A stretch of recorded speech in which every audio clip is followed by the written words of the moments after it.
Kita masuki sesi keempat, pengalaman dan tantangan meditasi. Bagaimana cara mengatasi kesulitan konsentrasi saat meditasi? Konsentrasi itu sulit ya. Jadi gini, mulai dengan berkonsentrasi aja. Meditasi itu sederhananya adalah melihat dalam kegelapan. Jadi ketika mata kita terpejam gitu ya, itu kita lihat aja, lihat terus, tidak terpengaruh dengan apa yang kita lihat, karena pikiran itu sendiri punya dua cara kerja, suara dan gambar pikiran. Itu kita lihat terus, lebih pada bukan berkonsentrasi sih ya, tapi lebih pada kekonsistenan untuk melihat selama beberapa waktu gitu. Makanya harus dibangun. Nanti disadari bahwa ada satu bagian dalam diri kita yang nggak mau meditasi. Jadi ada satu bagian dalam diri kita gitu yang tidak mau kita menjadi sesuatu yang lebih baik.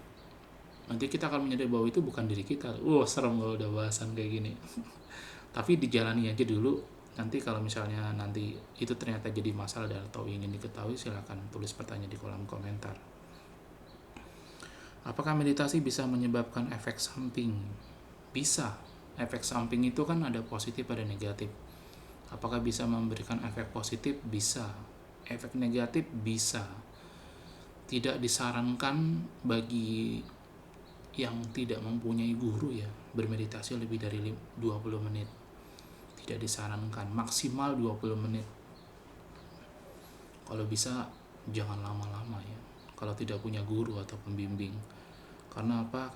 Karena itu tadi, ada begitu banyak pengalaman dan segala sesuatu yang akan membuat kita menjadi, ya ibaratnya kalau kita masuk ke dalam hutan lalu menemukan pengalaman, kan kadang ada pengalaman yang bahaya gitu.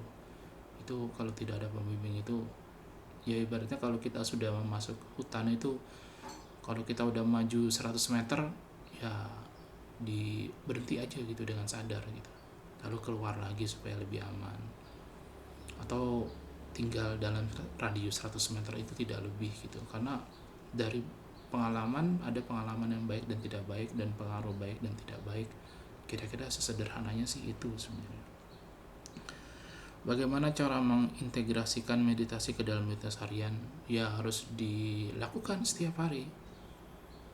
Meditasi dilakukan, bahkan dalam teknik Zen ya, ada meditasi 1 menit. Jadi meditasi aja 1 menit setiap hari itu, sampai kita merasa oke, aku merasa lebih baik. Lalu batasannya ditembus jadi 2 menit, jadi 3 menit, jadi 4 menit, jadi 5 menit, karena kita merasakan manfaatnya. Nah nanti pada saat itu baru terintegrasi, menyatu, memiliki pengalaman gitu, dan itu menjadi sangat baik. Pengalaman itu menjadi sangat baik, memberikan dampak positif ya. Udah ada yang ngasih tahu nih. Jangan bahas-bahas ini dulu, nanti aja bahas. Apakah meditasi bisa dilakukan bersama keluarga atau teman? Bisa, kalau mereka mau. Meditasi itu harus bawa pengaruh ke diri dulu secara positif, lalu dari diri menjadi lebih positif, lalu memberikan pengaruh bagaimana kita berinteraksi dengan orang lain, bagaimana orang melihat kita menjadi lebih positif. Lalu kemudian mereka akan tanya, kok bisa jadi positif, gimana caranya? Lalu bisa mulai sharing tentang meditasi. Sebelum itu ya nggak bisa, harus merasakan manfaatnya dulu gitu, baru nanti kalau pada intinya sih sebenarnya saya merasa lebih ke diri aja dulu gitu. Kalau misalnya orang respon dan responnya positif ya nggak apa-apa, cuma kalau nggak respon ya nggak apa-apa juga. Bagaimana cara mempertahankan motivasi untuk terus meditasi? Wah ini kalau Anda megang duit 500 ditukar dengan 1000, mau nggak? Mau, tentu saja. Itu karena Anda tahu manfaatnya, gunanya, nilainya, dan lain-lain gitu. Itu juga kayak gitu. Jadi kalau belum merasakan manfaat meditasi, untuk apa dilakukan? Dan dilakukan lagi untuk apa? Apa ininya buat saya gitu, gunanya apa, pengaruhnya apa, baiknya apa gitu. Kalau nggak ada gunanya, buat apa dilanjutkan? Jadi memang harus benar terasa manfaatnya apa, gunanya apa. Lalu nanti secara alami akan berusaha untuk meditasi.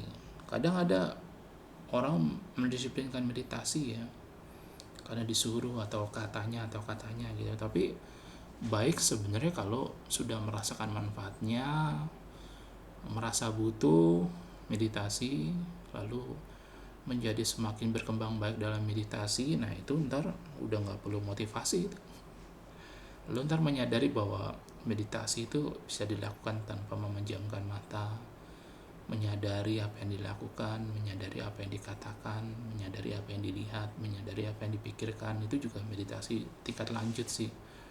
Lalu ya itu, salah satu pengalamannya adalah melihat secara real hidup ini seperti apa yang ada di sekitar kita, lingkungan kita seperti apa, energi seperti apa. Jadi melihat, menyadari. Nah kayak gitu ntar nanti lebih nyata meditasinya gitu. Jadi kalau saya ulangin dikit dari pembahasan kita, mengatasi kesulitan konsentrasi ya, memang kalau dari kata ini memang agak effort ya, karena harus berkonsentrasi, padahal ya pejamkan mata aja, lihat dalam kegelapan aja. Lalu apakah efek samping? Iya, ada efeknya. Efek samping itu bisa positif, bisa negatif. Kalau merasa efeknya negatif, bisa berdoa dulu sebelum meditasi, mohon bimbingan Tuhan supaya dalam meditasi ini aku menjadi semakin positif. Atau diniatkan aja, aku bermeditasi supaya aku menjadi lebih positif, lebih sehat, lebih kuat, lebih semangat, lebih tenang. Jadi diucapkan dulu afirmasinya gitu. Aku meditasi agar aku menjadi lebih tenang. Jadi ntar keseluruhan energi kita itu untuk mewujudkan afirmasi kita, niatnya tuh apa gitu, nanti energinya ke situ. Jadi misalnya kita pengen sehat gitu, ya udah aku niatkan bermeditasi agar aku semakin sehat. Ntar tubuh menyesuaikan diri dan mengikuti arahan itu. Lalu mengintegrasi meditasi dalam meditasi harian ya dibiasakan. Kalau nggak bisa dilakukan bersama keluarga, bisa kalau mau, kalau yang lain mau, tapi jangan berharap.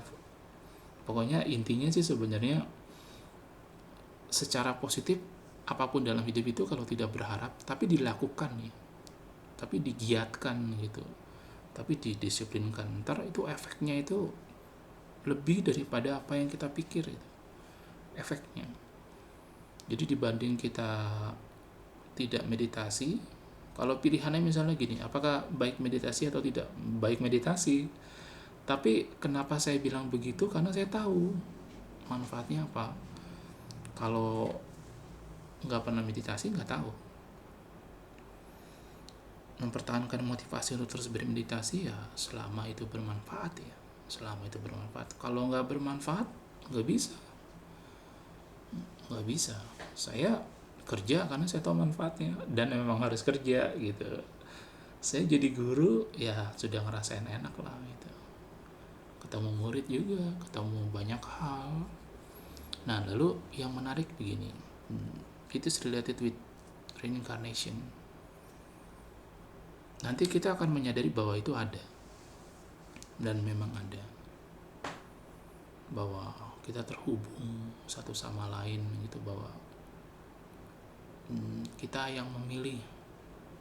Lalu pilihan-pilihan itu berdasarkan kecocokan, berdasarkan relasi, berdasarkan kedekatan dan lain-lain. Itu semua nanti terlihat itu. Dan segala pengalaman yang luar biasa itu nanti terbuka seiring dengan meditasi ya kita yang semakin dalam dan semakin dalam. Jadi contohnya satu kata nih yang kita nggak ngerti itu apa gitu ya, pencerahan, kita nggak tahu. Kita nggak tahu bagaimana seorang yang sudah cerah tuh gimana, ciri-cirinya apa, auranya seperti apa, energinya seperti apa.